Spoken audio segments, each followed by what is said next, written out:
Assalamualaikum warahmatullahi wabarakatuh. Selamat berjumpa lagi dalam Mini Budi Podcast bersama saya Budi Dayak Kurniawan.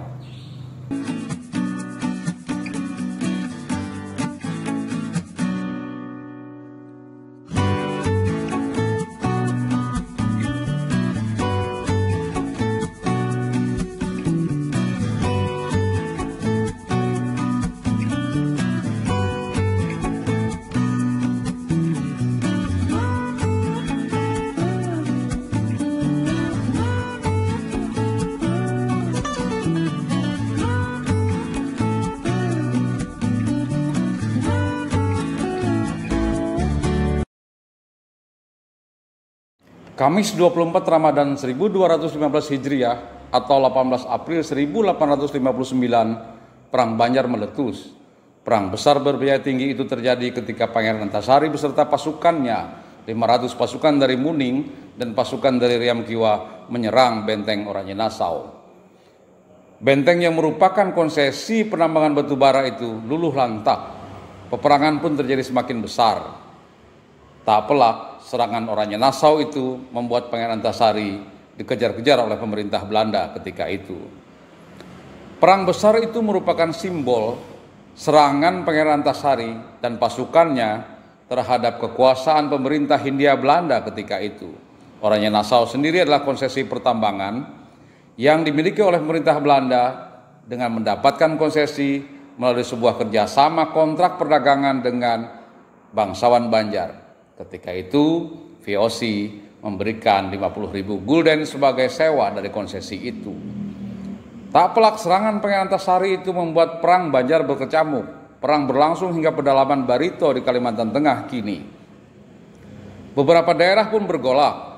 Hulu Sungai Selatan misalnya dipimpin oleh Temanggung Antaludin melakukan perlawanan. Semakin ke hulu perlawanan juga semakin kuat.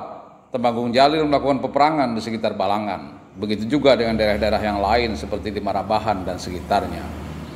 Serangan itu menunjukkan bahwa batu bara menjadi sumber utama yang direbut oleh banyak pihak, terutama VOC ketika itu.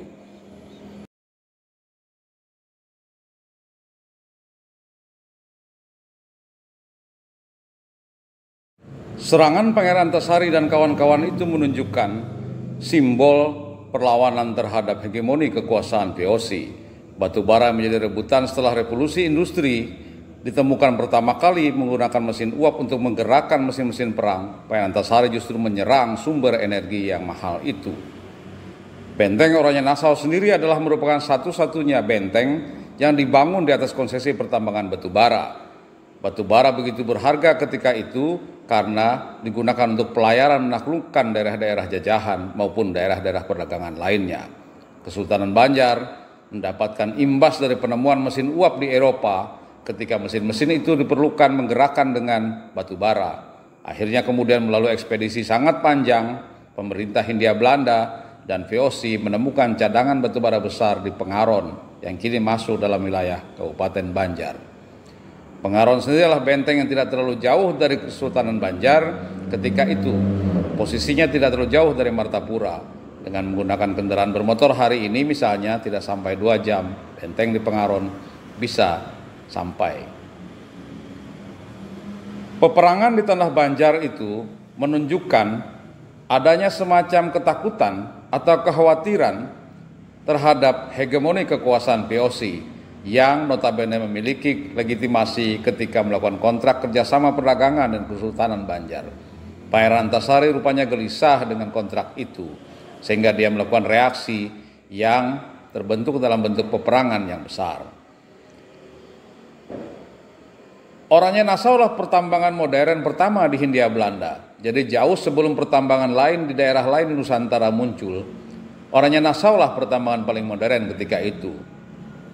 Penggunaan lori dan penambangan underground ketika itu merupakan penambangan modern.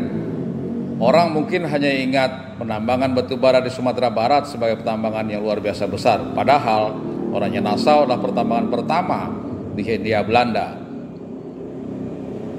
Batu bara kemudian menggerakkan energi di mana-mana. Perdagangan pun semakin luas. Kini kondisi itu tidak jauh berbeda. Batu bara menjadi pertambangan yang luar biasa menarik investor dari berbagai tempat. juga ke Kalimantan Selatan. Walaupun zaman berganti, pertambangan batu bara seperti zaman VOC masih saja terus terjadi. Kesadaran Pangeran Antasari itu menunjukkan bahwa sesungguhnya aktivis anti tambang pertama di Kalimantan Selatan atau di Tanah Banjar justru adalah Pangeran Antasari. Karena kesadaran terhadap sumber daya milik nenek moyang mereka, Pangeran Antasari kemudian perang oranye Nassau. Kini zaman terus berganti, revolusi industri terus terjadi.